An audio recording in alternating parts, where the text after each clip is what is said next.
तो दोस्तों, जब तलाकशुदा पति पत्नी जब एक दूसरे को ट्रेन में मिलते हैं तो वो काफ़ी ज़्यादा एकदम नर्वस हो जाते हैं। तो जब रवि और पूजा की शादी होती है तो उनका जो दोनों का जो है तलाक हो जाता है। जब वो एक मोड़ पर मतलब ट्रेन में मिल जाते हैं तो दोनों एक दूसरे की तरफ देखकर जो है मतलब हचम्मे में रह जाते हैं कि ये कैसे, और रवि बोलता है ये कैसे, और पूजा बोलती है कि ये यहाँ पे कैसे। तो दोनों फाइनली कहाँ जा रहे हैं, आइए हम आपको इस कहानी में बताते हैं कि दोनों के साथ क्या होगा और कैसे इनका तलाक हुआ था। तो आज की जो कहानी है वो बहुत ही ज़्यादा इंटरेस्टिंग होने वाली है। वीडियो को एंड तक जरूर देखिए, और चैनल पर पहली बार आए तो वीडियो को लाइक और चैनल को सब्सक्राइब जरूर कर देना। तो गाइस, रवि और पूजा की शादी जो है 1 साल पहले हुई होती है। उनकी जो शादी जो होती है वो लव मैरिज उन दोनों की शादी होती है। अब इसमें क्या दरार आती है, इस रिश्ते में क्या दरार आती है कि इन दोनों का जो है डिवोर्स हो जाता है। जब इन दोनों का डिवोर्स हो जाता है तो काफी दिनों के बाद, 1 साल के बाद, ये जो दोनों शिक्षित होते हैं, पढ़े लिखे होते हैं। तो एक अरसे के दौरान ये दोनों एक एग्जाम डालते, एक परीक्षा की पेपर देने के लिए ये दोनों लखनऊ जा रहे होते हैं। तो उसी दौरान ये जो है मुरादाबाद के जंक्शन पर दोनों एक दूसरे की तरफ देखते हैं, मिल जाती है वहां पे। तो उन दोनों के दिमाग में ये आता है कि बहुत दिनों के बाद उन्होंने देखा था और लव मैरिज उनकी जो है वो शादी हुई थी। तो एक दूसरे की तरफ देखते हैं और काफी चकित रह जाते हैं। फिर क्या है कि रवि जो होता है पूजा से बहुत प्यार प्रेम करता था। इनका जो डिवोर्स है वो एक गलती के कारण हुआ था, जिसे बोलते हैं शक। अगर मियाँ बीवी में शक होगा तो वो रिश्ता कभी नहीं चल पाएगा। रिश्ता प्यार और विश्वास, इन दो चीजों के कच्चे धागों से बना होता है। जिस दिन विश्वास खत्म हो जाता है उस दिन वो रिश्ता टूट जाता है। तो आइए इस कहानी को कैसे इनका रिश्ता टूटा था जानते हैं।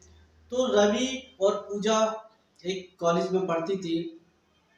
पढ़ते पढ़ते उन दोनों एक दूसरे को मतलब एक दूसरे से मिलने लगे। मिलने मिलते में उनकी दोस्ती हो गई। जैसे उनकी दोस्ती प्यार में बदलने लगी धीरे धीरे।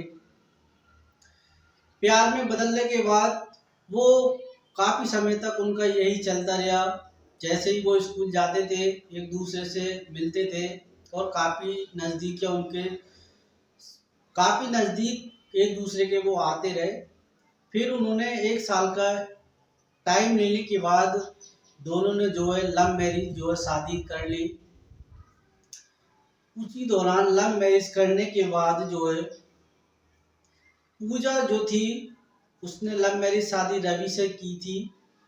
तो क्या होता है, जब रवि पूजा को अपने घर लेकर जाता है और बताता है अपने घर वालों से कि मैंने फाइनली लव मैरिज शादी कर ली है, तो रवि के घर वाले बहुत बुरा वाला बोलते हैं, क्योंकि रवि एक अच्छा खाता पीते घर का लड़का था। पूजा थोड़ी गरीब परिवार की लड़की थी और वो उसे ताना देते हैं कि जब तेरी शादी होती तो तुझे अच्छा खासा दान दहेज मिलता, अच्छे रिश्ते नाते बनते, और ये तूने क्या कर लिया। आज से हम तेरे जिम्मेदार नहीं हैं और तूने अपने पैरों पर कुल्हाड़ी जो है अपने आप खुद मार ली है। रवि का एक बड़ा भाई भी था। तो वो रवि के बड़े भाई का एग्जाम्पल देते हैं, देख तेरे भाई की शादी हुई थी, कितनी अच्छी शादी हुई थी, माल दान दहेज अच्छा मिला था, इसकी पत्नी भी अच्छी है।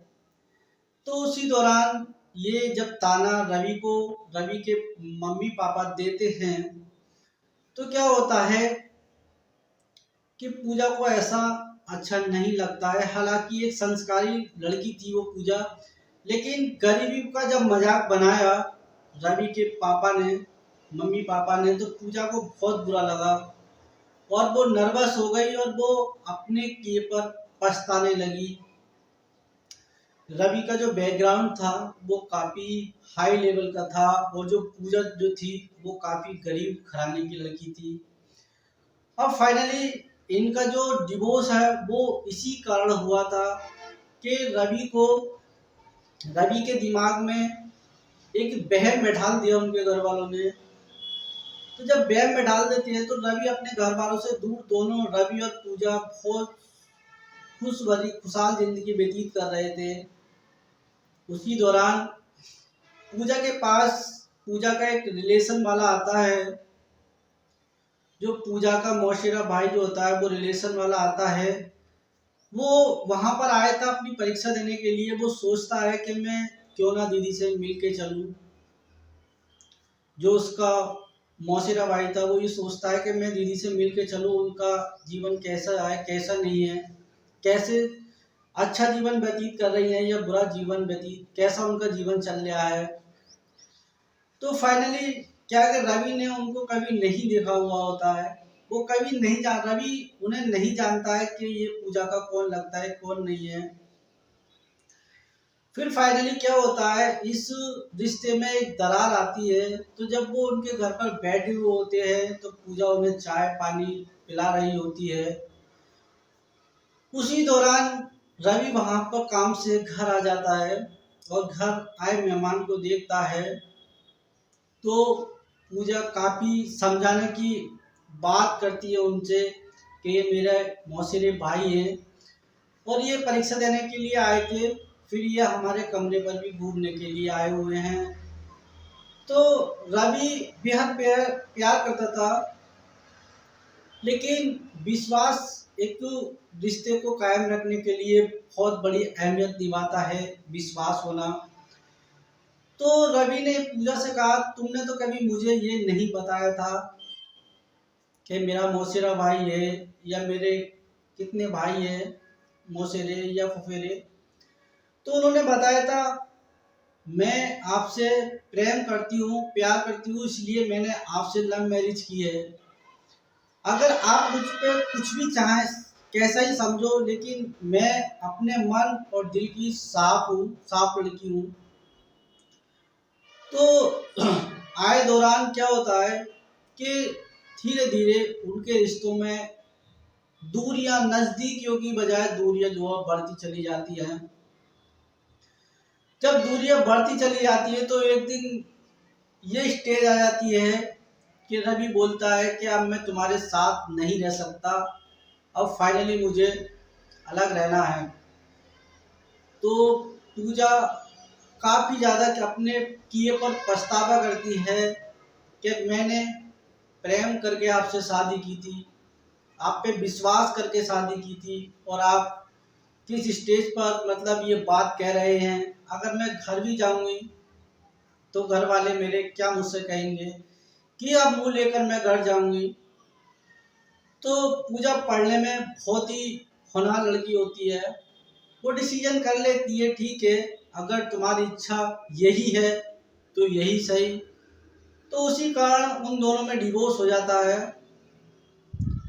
अंदर ही अंदर एक दूसरे को बहुत प्रेम करते हैं, लेकिन क्रोध ईर्ष्या उनके अंदर जाग जाती है, मतलब लेकिन प्रेम अंदर ही दिल से एक दूसरे से बहुत करते हैं वो। तो फिर फाइनली क्या है कि कुछ दिनों के बाद दोनों के साथ क्या होता है कि डिवोर्स हो जाता है। डिवोर्स लेने के बाद पूजा पढ़ी लिखी लड़की होती है। वो सोचती है जिससे प्रेम किया उसने छोड़ दिया, घर जाने में कोई फायदा नहीं है, तो एक छोटा मोटा काम मतलब नौकरी ढूंढ लेती है।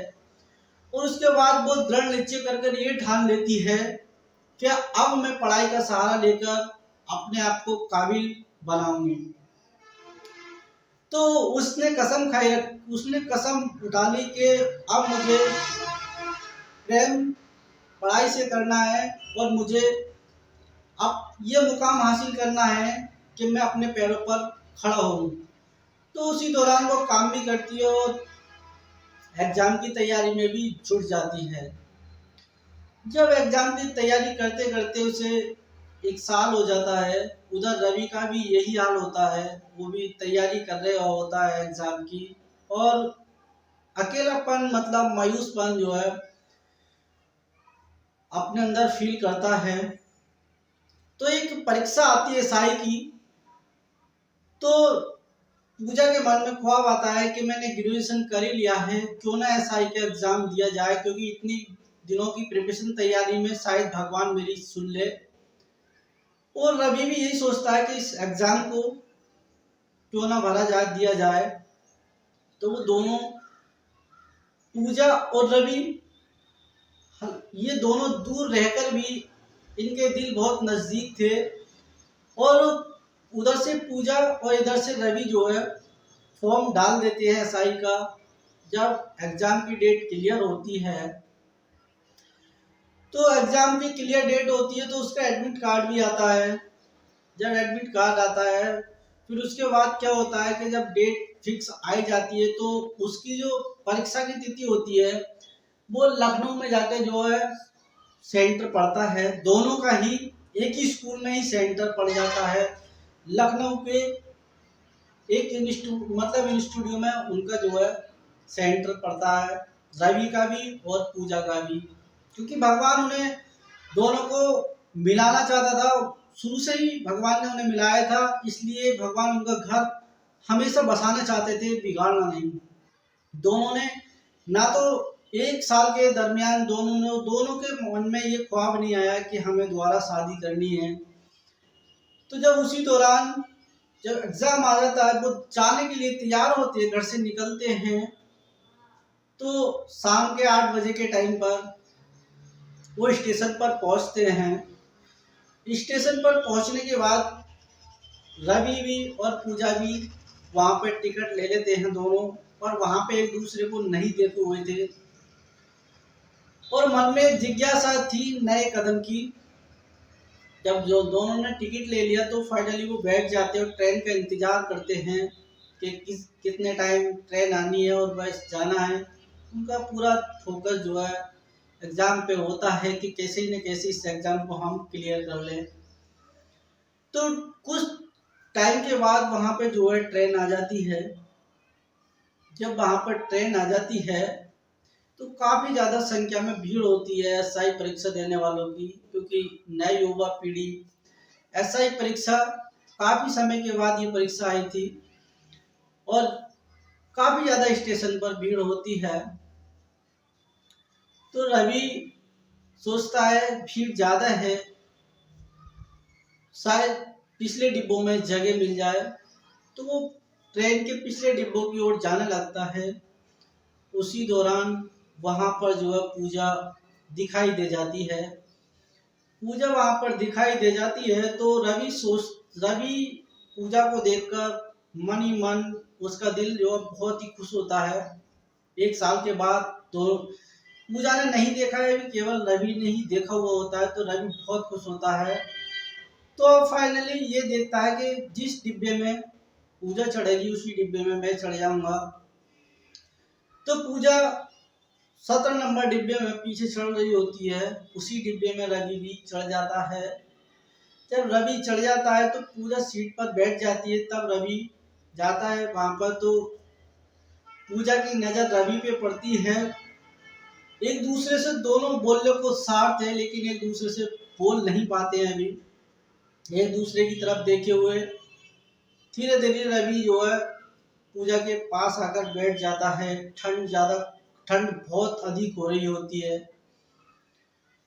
रवि ठंड से बचने के लिए उस पर एक जैकेट होती है, एक कंबल नहीं होता है, लेकिन पूजा अपने पूरे इंतजाम से पेपर के लिए रवाना हुई थी। पूजा के पास एक कंबल होता है।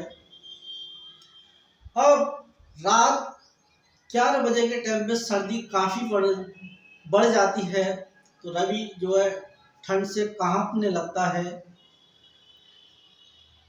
यात्री को समझकर ऐसा बिहेवियर पूजा उसके साथ करने लगती है। जब पूजा कंबल ओढ़ लेती है तो रवि जो बहुत ठंड से कांपने लगता है। जैसे जैसे रात बढ़ती है वैसे वैसे रवि की ठंड का पहाड़ टूट पड़ता है और वो बहुत कांपने लगता है, उसे ठंड सताने लगती है।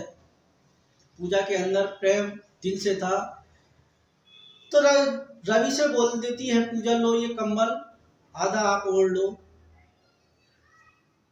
रवि पहले तो थैंक्स बोल देता है, उस कंबल को नहीं ओढ़ता है, लेकिन फिर पूजा बोलती है आप इस कंबल को ओढ़ लो प्लीज, अगर आपको सर्दी लग जाएगी तो आपको ये इंटेंस नहीं दे पाएंगे और आपका सपना अधूरा रह जाएगा। तो रवि बात मानकर पूजा की और फिर ये कंबल ओढ़ लेता है। अब दोनों महफूज है ठंड से और ठंड भी नहीं सता रही है। एक दूसरे के मन में ख्वाब आता है कि इन्होंने शादी की या नहीं की, लेकिन वो पूछने में दोनों एक दूसरे से हिचकिचाते हैं। अब फाइनली 2 बज जाते हैं। ठंड का जो प्रकोप है उन पे कम हो जाता है क्योंकि दोनों ने कंबल ओढ़ रखा है। एक दूसरे के मन में काफी सारे क्वेश्चन थे कि